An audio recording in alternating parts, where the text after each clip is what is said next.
안녕하세요. 예디야기입니다. 예디야기의 사연을 여러분들에게 읽어드릴 DJ 유진입니다.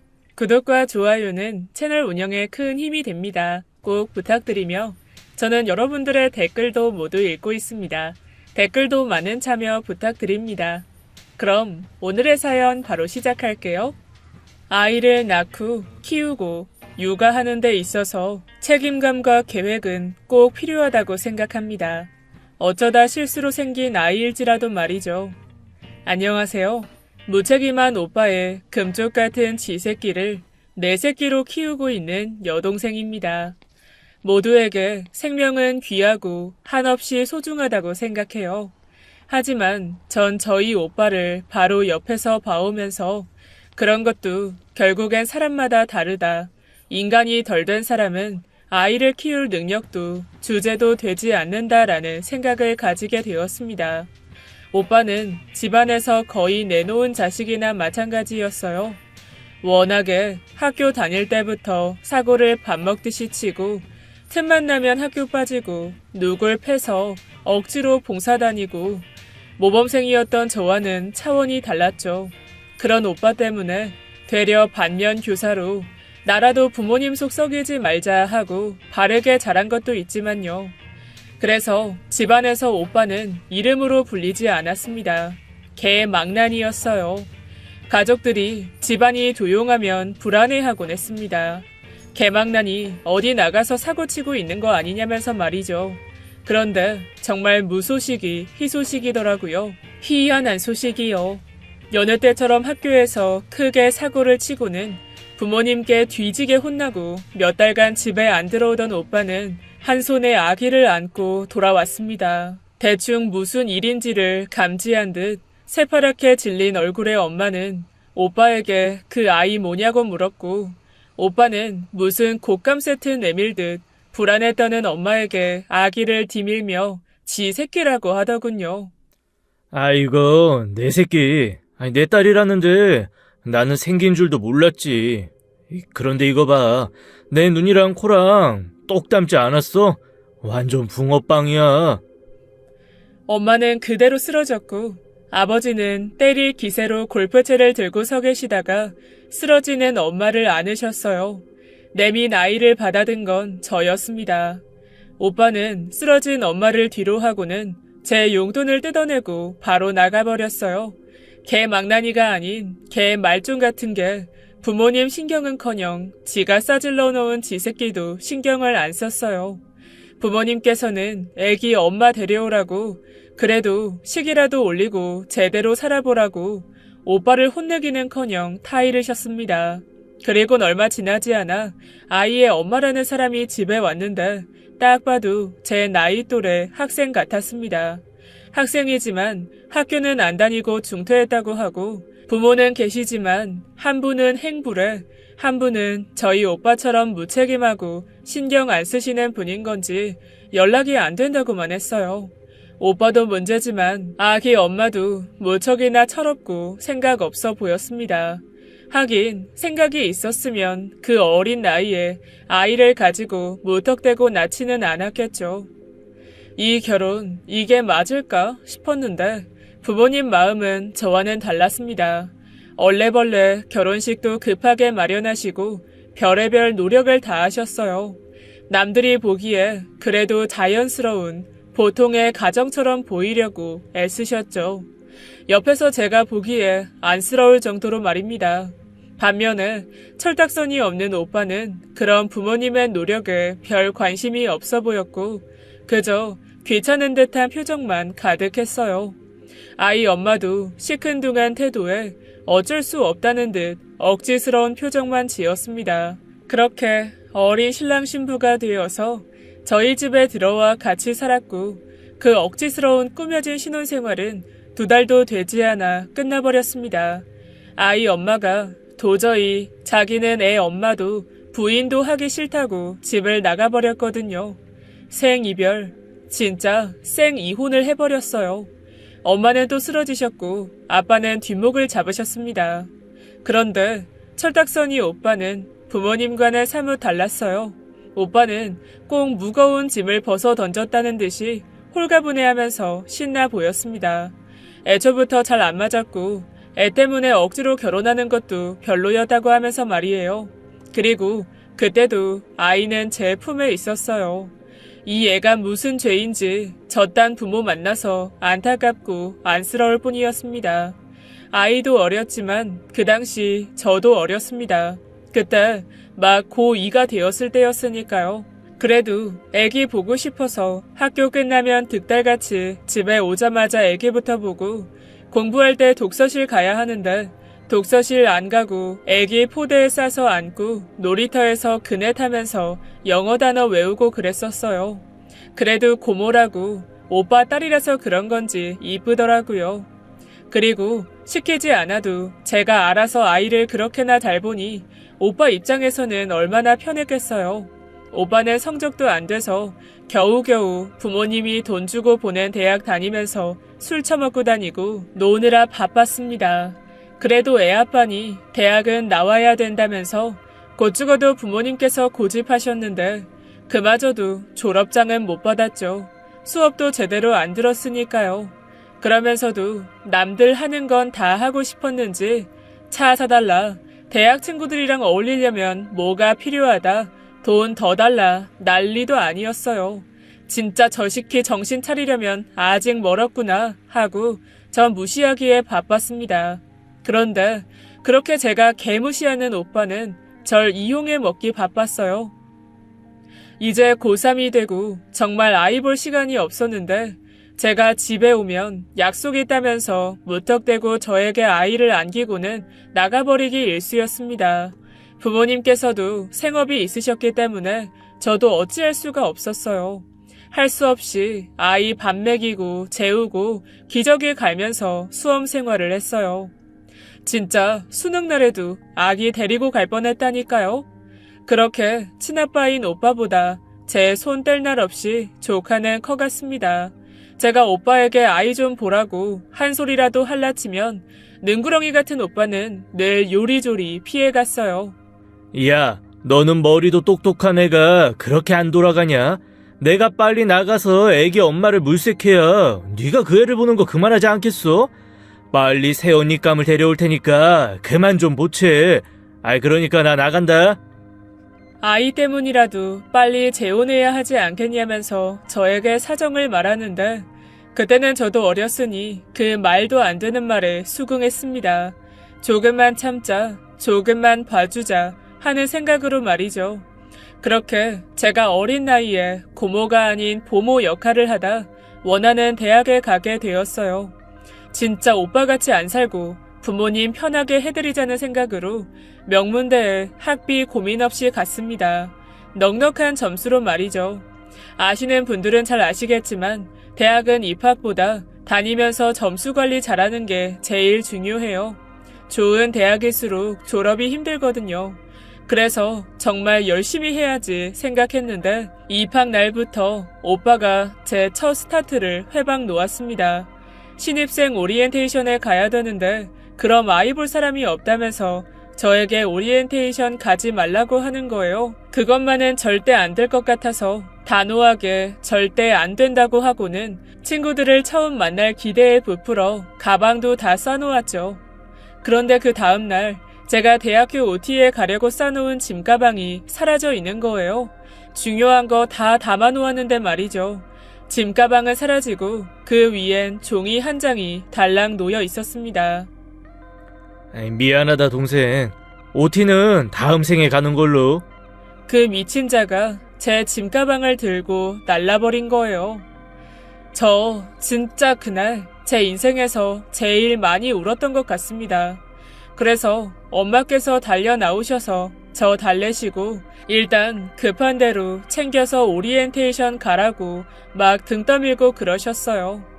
그런데 그때 엄마가 일하시다가 다치셔서 집에서 쉬고 계셨던 터라 제가 가버리면 엄마가 아픈 몸 이끌고 아이를 보셔야 되거든요. 그래서 울음을 삼키면서 괜찮다고 안 가도 되는 자리라고 둘러댔습니다. 그냥 그 새끼 오면 내가 죽인다 하고 이갈고 있었죠. 그렇게 저는 신입생인데 미리 친구들이나 선배들에게 인사도 못하고 이방인처럼 대학 생활을 시작했습니다. 강의 시간도 아이볼 시간에 맞춰서 오후로 다 미뤄서 잡고 그래서 같이 입학한 친구들이랑은 친해지지도 못하고 그랬어요. 늦게 복학한 선배들이나 불필요한 다른 과 사람들이나 알고 지냈죠. 그러던 중 전쟁통에도 꽃은 핀다고 저의 첫 연애가 시작되었습니다. 고등학생 때도 애본답시고 이성에는 눈 돌릴 틈도 없었어요. 공부하고 부모님 생각하느라 아예 관심에도 없었고요. 그런데 육아와 학업에 지친 제게 다정하게 신경 써주던 선배가 있었죠. 우리 오빠와 동년배인데 그 미친놈과는 비교도 안 될 만큼 멋진 오빠였어요. 본격적으로 사귀자 어쩌자 이야기를 나눈 건 아니었지만 아름아름 어영부영 가까워지고 있는 사이였어요. 그래서 관계를 분명히 하고자 그 주의 주말에 데이트를 하기로 했습니다. 정말 잔뜩 기대를 하고 옷도 사고 한껏 꾸몄어요. 그리곤 집을 나서려고 하는데 조카가 막 울기 시작하는 거예요. 바로 옆에 오빠가 있었는데 신경도 안 쓰고 그저 게임에 빠져 있었고요. 그래서 나 나가야 되니까 애 좀 잘 보라고 하고 집을 나섰는데 웬일로 가지 마라, 애나 봐라 그런 소리를 안 하대요. 저 인간이 무슨 일이지 싶었지만 혹여라도 절 잡을까봐 도망치듯이 집을 나왔습니다. 그리곤 동네에서 만나기로 해서 근처 공원으로 갔어요. 그때는 대학생 때라 돈이 없어서 공원에서 좀 이야기하다가 시간 되면 밥 먹으러 가기로 했었거든요. 그래서 가방에 챙겨간 캔커피를 건네고 이런저런 수줍은 이야기를 이어가고 있었습니다. 그런데 아이를 하도 봐주어서 그런 건지 어쩐 건지 이상하게 귓가에서 자꾸만 조카 울음소리가 맴도는 거예요. 에이, 아니겠지 했는데 점점 그 울음소리가 가까워지는 겁니다. 바로 눈앞에 오빠가 조카와 함께 서서는 저를 바라보고 있는데 오빠놈이 음흉한 미소를 지으면서 웃는데 저도 모르게 경직되더라고요. 딱 봐도 저 미친 자가 뭔가 꾸미고 있구나 라는 게 연상이 되었어요. 아니나 다를까 저와 눈이 마주치자마자 오빠는 조카에게 엄마, 쪽이 있네. 하면서 저를 가리키는데 어김없이 조카는 저에게 엄마 하면서 달려왔고 전 그 순간 선배를 바라보고 선배는 저와 아이를 번갈아 바라봤습니다. 그리고 오빠놈은 거기에 확인사살까지 던졌습니다. 여보, 우리 아기 두고 왜 여기 있어? 뭐해?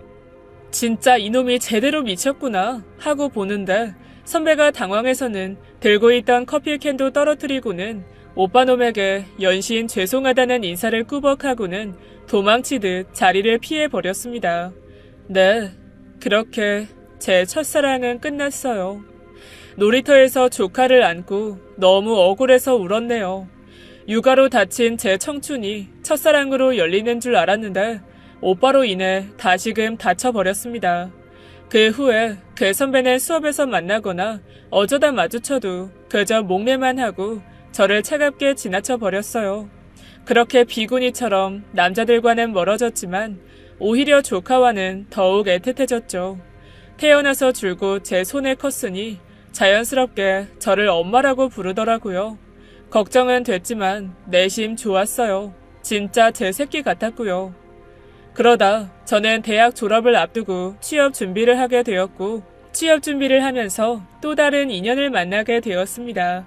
하지만 역시나 그럴 때마다 오빠는 회방을 놓았어요. 저 몰래 제 핸드폰에 온 남자들 연락처를 지우거나 데이트 약속이 있으면 제가 미리 사두거나 찜해둔 옷을 욕실에 담가버리곤 했습니다. 계속 그러니 저도 지쳐서는 연애는 늘 뒷전이었어요. 누군가가 제게 관심이라도 보일라 치면 귀찮은데 떨궈내고 마음이 훤히 보이는데도 모른 척하고는 했습니다. 그러던 와중에 시간은 흘렀고 좋은 취업 자리가 생기면서 갑자기 눈이 번쩍 트였습니다. 제가 직장 때문에 집에서 많이 멀어지면 자연스레 조카 육아에도 멀어질 거고 그럼 저도 자유이고 해방이겠다 라는 생각이 들었거든요. 그래서 일부러 취업하는 곳을 집에서 멀리 떨어진 곳으로 지망했어요. 워낙 수도권과 멀어지다 보니 저처럼 굳이 먼 곳을 지망하는 사람이 거의 없어서 단박에 합격을 했습니다. 너무 기뻤지만 제 속내가 티가 날까봐 가족들에게 한마디 언급하지 않고 요즘 취업 진짜 어렵잖아. 진짜 어려운 기회로 생긴 자리라서 어쩔 수 없이 멀리 가야 될 것 같아. 회사에서 기숙사랑 다 마련해준다고 하니까 너무 걱정은 말고. 그나저나 우리 조카가 너무 걸리네. 속보이는 말을 몇 마디 건네놓자 부모님께서는 그저 제 몸 걱정이나 하라고 하셨어요.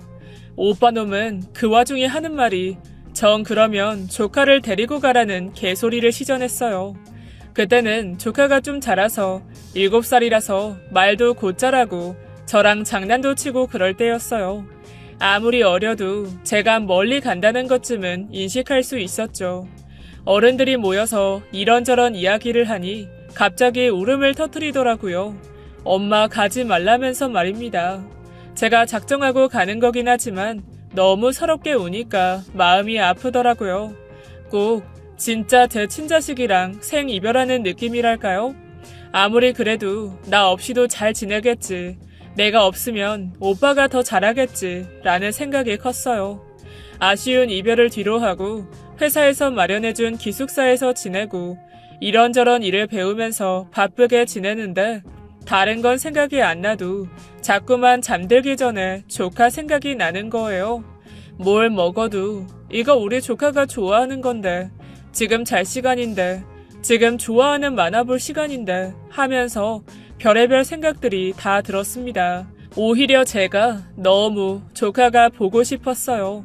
잘 지내고는 있는 건지 부모님께서도 조카나 오빠나 별일 없다고 하고 오빠도 이전처럼 조카 봐달라 와달라 때를 쓰지 않아서 제가 괜한 걱정을 했나 라는 생각이 들었어요.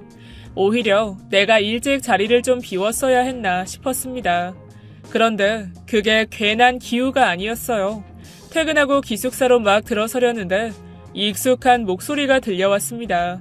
또 환청인가 싶었어요. 그래서 무시하고 그냥 들어서려는데 누가 제 등 뒤에 폭 안기는 거예요. 바로 조카였습니다. 너무 놀랐어요. 여긴 어떻게 찾아온 건지 왜 온 건지 말이죠. 저를 안고는 계속 울기만 하고 아무 말을 하지 않았습니다. 집에 전화해보니 부모님께서 조카가 없어져서 한참을 찾았다고 그제야 안심하시더군요. 오빠놈은 애가 없어진 줄도 모르고 연락도 안 된다고 하고요. 딱 봐도 뻔히 보여서 아이를 챙겨서 기숙사로 들어갔습니다. 하루 종일 굶었는지 배에서 계속 꼬르륵 소리가 나는데 급한 대로 이것저것 챙겨 먹였어요. 별 소식이 없길래 나름 오빠가 잘 보고 있다고 생각했는데 조카에게 물어보니 거의 방치 수준이었습니다. 아이가 유치원 갔다가 집에 오면 밥도 챙겨주고 챙겨줘야 할 게 한두 가지가 아닌데 아무것도 안 해주고 그냥 컵라면 던져주고 먹고 있으라고 하고는 지는 나가버렸대요. 그리고 조카에게 이런저런 걸 묻다 보니 그 오빠놈이 어린 조카를 데리고 여자들 나오는 술집 룸에도 간 것 같더라고요. 귀찮았는지 지 급할 때는 옆집에 맡기거나 동네 슈퍼에 맡기고 안 될 때는 아이 혼자 집에 두기도 했다고 말이에요. 없으면 잘할 줄 알았더니 되려 애를 방치해두고 있었어요. 너무 열받아서 오빠에게 전화하니 예전과 같은 소리였습니다. 새로 여자를 만나는데 아무래도 조카랑 같이 있으면 걸리는 게 한두 가지가 아니라면서 기왕 저한테 온 거 저보고 알아서 애 잘 보라면서 말이죠. 아무리 그래도 회사에다가 갑자기 애랑 같이 살아야 한다고 말하기도 어렵고 저도 제 생활과 직업이 있다 보니 그렇게 무턱대고 조카를 맡기에는 무리가 있었습니다. 그래서 어쩔 수 없이 부모님께 연락을 드렸어요. 엄마, 미진이 지금 나랑 있는데 데려가 줘야 될 것 같아.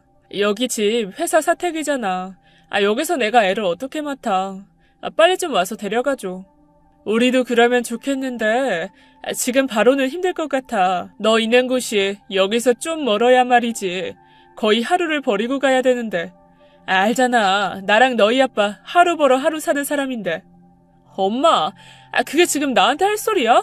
당장 와서 애 데려가야지. 나보고 지금 어쩌라는 거야. 엄마 아빠도 오빠랑 똑같아. 무책임하고. 뭐든 나한테만 미루려고만 하고. 다들 생각들이 있기는 한 거야. 그리고 오빠만 자식이야? 나도 엄마 자식이야. 내 앞길 막고 싶어서 그래? 태어나서 처음으로 부모님께 화를 내본 것 같아요. 사정 좀 알아달라는 엄마의 말에 여태껏 내가 커오면서 오빠 때문에 줄곧 봐온 사정들은 대체 뭐였는지, 그럼 전 언제쯤 제 사정을 누가 알아줄 거냐면서 바락바락 대들고는 언짢게 전화를 끊어버렸죠. 그러자 옆에서 듣고 있던 어린 조카가 자기 때문에 싸움이 난 걸 눈치챘는지 신발장으로 급하게 달려가 신발을 신는 거예요. 다시 돌아가야 할 것 같다면서 말이죠. 그래서 달래면서 신발을 다시 벗기는데 하루 종일 절 찾느라 얼마나 돌아다닌 건지 하얀 양말로 피가 비쳐 있었습니다. 제가 발을 닦아주고 반창고를 붙여주자 조카가 그런 제 손을 잡더니 고모가 내 엄마 해주면 안 돼? 내가 초콜릿이랑 인형이랑 사달라고 안 할 테니까 돈 많이 안 들게 할 테니까 내 엄마 해주면 안 될까? 어린아이 입에서 그런 말이 나오니까 가슴이 답답하면서 한편으로는 나도 이 아이에게 상처 주는 말을 혹여나 한 적은 없었을까 하고는 미안해졌습니다. 그래서 말없이 쳐다만 보고 있었어요. 조카는 더 묻지 않고 그저 제 손가락만 만지작거리고 있었습니다. 그때 제 나이 26이었습니다. 누구를 책임지겠다는 생각도 없었고 그저 제 앞가림하기 바쁠 나이였어요. 그렇게 조카 얼굴을 보니 또 마음이 약해져서는 이도저도 해결을 보지 못한 채 또 저는 조카를 맡게 되었어요. 조카의 학교도 제 사택 근처 학교로 옮겼습니다. 회사의 사정을 말씀드렸더니 처음엔 제 말을 안 믿으시더라고요. 세상에 그런 애 아빠가 어디 있냐면서 그렇다고 해도 왜 제가 맡게 됐는지, 한편으론 제 아이인데 둘러대는 거 아니냐는 질문까지 받았습니다. 저야 어릴 때부터 수없이 받아온 질문이라서 그런지 아무렇지 않았어요. 그래, 애 딸린 미혼모 취급받으면 어떠냐, 일만 잘하면 되지 하고 말이죠. 하지만 세상은 그렇게 호락호락하지가 않았습니다. 회사 내에 제가 애가 있다는 소문이 쫙 퍼지고 잘 어울려서 지내던 동료들이 하나 둘 저와 거리를 두기 시작했어요. 유일한 한 사람, 제 바로 위 상사분은 남들과 다르게 저를 챙기셨습니다. 김 과장님, 바로 지금의 제 남편이기도 하고요. 소문으로만 떠들어대기 바빴던 동료들과는 다르게 남편은 제 소문을 철석같이 믿고 있었어요. 정말 제가 애 딸린 미혼모인 줄 알았던 거죠. 그래서 어느 날은 저를 불러서는 저 편하게 생각하셔도 돼요. 저는 여자 혼자 애 키우고 미혼모고 그런 거 안 좋게 생각 안 해요. 외국 생활을 오래 하기도 했고 저희 어머니도 아버지 없이 저 혼자 키우셔서 고생 많이 하셨거든요. 그래서 그런지 자꾸만 그쪽이 신경이 쓰이네요. 뜬금없는 고백에 당황스러웠어요. 이걸 아니라고 해명하기도 뭐하고 맞다고 하기도 뭐하고 말이죠. 그저 제 아이 아니다, 조카일 뿐이다 라고 다른 사람들에게 말하듯이 대충 말했습니다. 그럼에도 남편은 왕따같이 혼자 지내는 제 곁에 늘 있어 주었어요. 밥 먹을 때도 일부러 저를 불러서 같이 먹거나 쉬는 날에 조카와 보낼 때는 저에게 연락해서 어디 놀러 가자고 하거나 불러냈죠. 물론 조카도 함께 말입니다. 그러면서 자연스럽게 알게 되었어요. 조카가 정말 제 아이가 아니라는 걸 말입니다. 오해 아닌 오해를 하게 되어서 미안하다고 남편은 제게 사과를 했지만 전 되려 그 모습이 너무 좋아 보였습니다. 호감으로 다가왔죠. 그러면서 더 가까워지고 깊은 관계가 되었습니다. 물론 저희 사이에 조카는 늘 있었어요. 연애 초반부터 늘 붙어 다녀서 남편과 조카의 사이도 꼭 아빠와 딸처럼 가까웠습니다. 그러던 어느 날 반가운 소식이 들려왔어요. 그렇게나 자기 딸에게 무관심하고 정신머리 놓고 다니는 오빠가 결혼을 한다는 거였습니다. 저에겐 그 어떤 소식들보다도 크게 반가웠어요.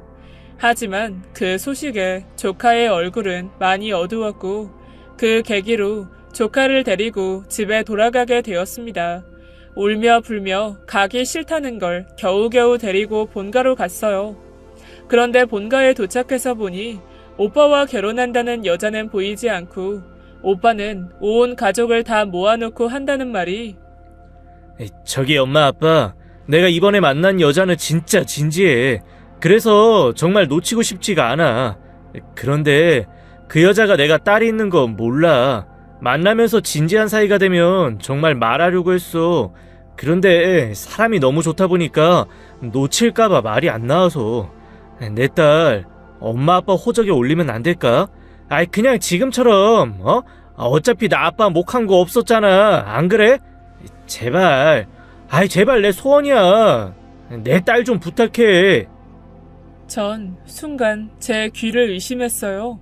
그간에도 딸이라기보다는 남보다도 못하게 봐오기는 했지만 지금 여자 때문에 지 자식을 버리겠다는 거잖아요. 그렇게 무책임한 사람이 누군가와 평생 가약을 맺는다는 것 자체도 이해가 가지 않았고 더 미치겠는 건 결혼할 여자분이 임신한 상태라는 겁니다. 그래서 아이가 있다는 걸 알게 되면 정말 큰일 날 거라면서 말이에요. 옛날처럼 오빠가 어리면 쥐업해서라도 어떻게 해봤겠지만 이미 나이도 처먹을 만큼 먹었고 그새 부모님도 많이 늙으셨고 저도 어느덧 30대를 바라보는데 그런 아나무인 오빠를 어찌해야 할지 암담하더라고요. 하지만 그대로 볼 수만은 없어서 입을 열었습니다. 엄마, 아빠, 아무리 그래도 이번 거는 말도 안 돼. 여태 오빠 개망난이 짓 다 받아준 거 그것까지는 이미 지난 거 어쩔 수 없었다고 쳐. 근데 이렇게 지 새끼 함부로 하는 인간이 새로 결혼해서 퍽이나 잘 살겠다? 난 반대야. 절대로 안 돼. 안 되면 그 결혼할 사람한테 찾아가서라도 다 까발릴 거야. 오빠 이러면 진짜 천벌받아. 미진이한테 큰 죄 짓는 거라고. 알아? 정신 좀 차려. 제가 인정사정 볼 것 없이 상대에게 모든 사실을 다 말하겠다고 하자 오빠는 눈이 돌아서는 제 뺨을 후려쳤어요. 이제야 좀 좋은 사람 만나서 잘 살아보려는데 제가 초를 친다면서 말이죠. 오빠에게 맞고는 다리에 힘이 풀려 바닥에 엎드려 있었는데 방 안에 있던 조카가 뛰쳐나와서는 바로 오빠를 마구 때렸습니다. 그 고사리 같은 손으로 말이에요. 엉엉 울면서 우리 고모 때리지 말라고 아빠 나쁘다고 우는데 오빠에게 맞은 건 하나도 아프지 않았지만 조카의 눈물이 참 매웠어요. 저도 모르게 눈물이 나더라고요. 그렇게 조카를 가슴에 안고 울고 있다 보니 답이 떠오르더라고요. 조카는 오빠 아이가 아니다. 내 아이나 마찬가지다 하고 말입니다. 그 길로 아이 손을 잡고는 바로 제 집으로 와버렸어요. 오빠의 결혼이고 나발이고 알아서 하라고 내지르고는 전 결혼식에도 가지 않겠다고 선언했습니다. 물론 조카도 같이요. 부모님이나 오빠나 당연히 저에게 유구무원 할 말이 없으실 테니 닥달하거나 찾아오시지는 않았어요. 결혼식 소식이나 그 어떤 연락 없이 깜깜무소식이었어요. 어쩌면 제 눈치를 보고 있었는지도 모르겠네요. 조카의 호적은 일단 부모님 밑으로 들어갔습니다. 오빠가 결혼을 서둘렀거든요. 서류상 남아있으면 혼인신고할 때 걸릴 게 뻔하니 급하게 수를 써둔 거겠죠. 전 혼인한 상태가 아니었기 때문에 제가 맘대로 아이를 제 아이로 둘 수 없었습니다. 그렇게 조카가 내 여동생이 되어 있던 참에 조카의 담임 선생님께서 제게 호출을 하셨어요.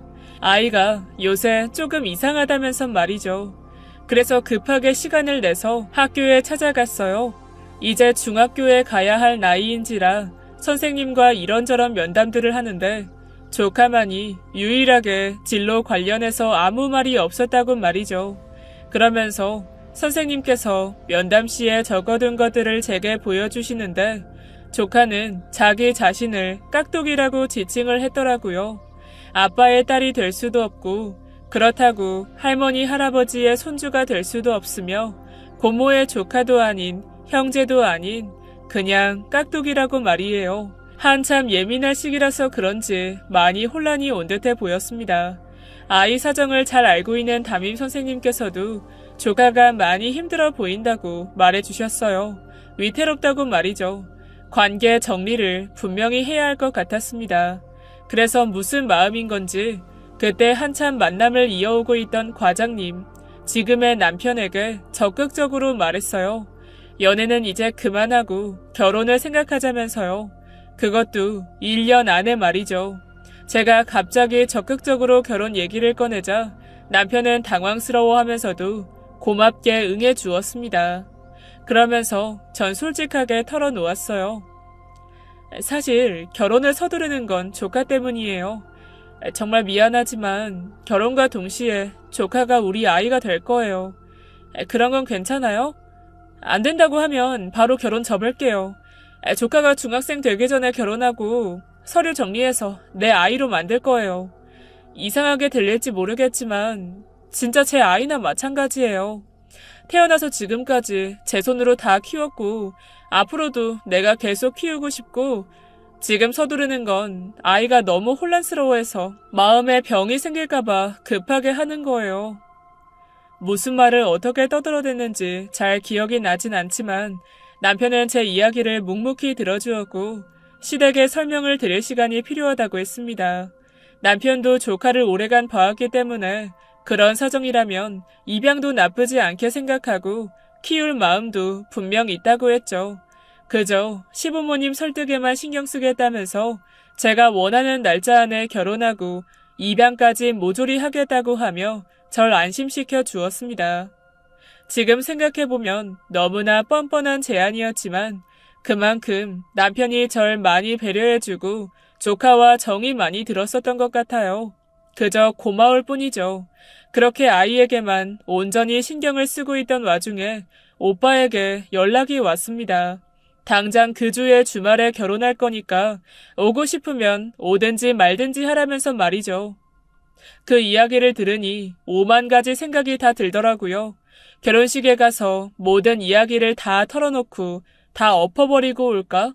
오빠를 한평생 노총각으로 썩어 문드러지게 해버릴까? 하고 말입니다. 비장하게 오빠의 결혼식장에 갔습니다. 물론 지금의 남편과 조카와 함께 말이죠. 진짜 다 털어버리고 다 뒤엎을 생각으로 갔는데 오빠와 결혼하기로 하신 분을 만나 뵙고 그 자리에서 남편이 하는 말에 모든 생각을 접었습니다. 신부와 인사를 나누다가 조카를 발견하고는 아이가 예쁘다고 그냥 하는 인사치레를 건넸는데 남편이 조카를 감싸 안더니 우리 아이 예쁘죠? 와이프가 아주 어릴 때부터 금이야 오기야 키워서 예쁘게 자랐어요. 성격은 또 얼마나 좋고 머리는 또 얼마나 좋은데요. 와이프를 쏙 빼박았어요. 절 닮은 거는 요 묘족이 하나 닮았네요. 대부분 와이프 닮아서 얼마나 다행인지 몰라요. 그래서 예뻐요. 정말 우리 둘의 아이인 양 신부에게 소개를 하는데 옆에 있던 오빠는 헛기침을 해댔고 조카는 남편의 손을 꼭 잡았습니다. 전 뒤돌아서서 눈물을 닦았고요. 너무 고마웠어요. 그렇게 아무 사건 없이 오빠의 결혼식은 끝이 났고 행복한 표정으로 신혼여행을 가버렸습니다. 부모님께서는 그제야 혹 하나 떼어냈다는 마음으로 홀가분해 하셨어요. 저도 욕은 하긴 했지만 제발 이번에는 잘 살아라, 정신 차리고 살아라 기원했습니다. 그리고 남편은 제게 털어놓았죠. 시댁의 설득이 잘 되지 않았다. 아무래도 납득하기 어려워하신다면서 말입니다. 하지만 결혼을 승낙받았으니 결혼해서 입양하고 잘 사는 모습 보여드리면서 이해시켜 드려보자 라고 해주었어요. 단기간의 설득은 소용도 효과도 없을 거라면서 말이죠. 원래 알기 전에는 표면적으로만 판단할 수밖에 없잖아. 그냥 자연스럽게 계속 미진이를 보여드리자. 내가 그랬던 것처럼 계속 보시고 같이 지내면 이해하시고 받아들이실 거야. 우선은 우리 미진이만 생각하자. 한마디로 온전히 허락해 주신 건 아니지만 믿고 나가자 이거였습니다. 전 제 입장이 워낙 급했던지라 남편 말에 따랐어요. 나중 일은 그저 나중에 생각하자라는 마음으로 말입니다. 결혼식보다도 빠르게 혼인신고를 하고 입양 절차도 밟았습니다. 내막을 잘 몰랐던 친정 부모님께서는 그저 제게 고맙다고만 하셨어요. 고맙다. 네 못난 오빠가 저질러 놓은 걸 네가 다 보다듬어 주는구나. 미안하다 딸. 그래도 미진이는 너랑 있는 게 더 행복할 거야. 낳은 정보다 키운 정이 더 큰 법이긴 하지. 그러니 네 오빠네에는 계속 묻어두자. 굳이 알려줘서 좋을 건 없을 것 같은데 네가 좀 더 네 오빠 좀 봐줘. 고맙고 미안해 하시면서도 결혼한 오빠가 혹여라도 아이 때문에 또 헤어질까봐 불안해 하셨습니다. 저보다 오빠만 생각하신다기보다는 워낙 개차반으로 살아왔으니 흠을 숨겨서라도 오빠가 제정신으로 다른 가장처럼 살아가기를 바래서였을 겁니다. 예전엔 서운했지만 적어도 부모님은 모자란 오빠가 남들처럼 살기를 지속적으로 노력하셨던 것 같아요. 회사 근처에 집을 마련하고 남편과 조카와 함께 새 둥지에 필요한 것들을 사고 정말 가족 같아졌습니다. 중학교에 들어서면서 조카는 왠지 모르게 더 활발해지고 말이 많아지기도 했어요. 점점 호칭을 달리 부르기도 했죠.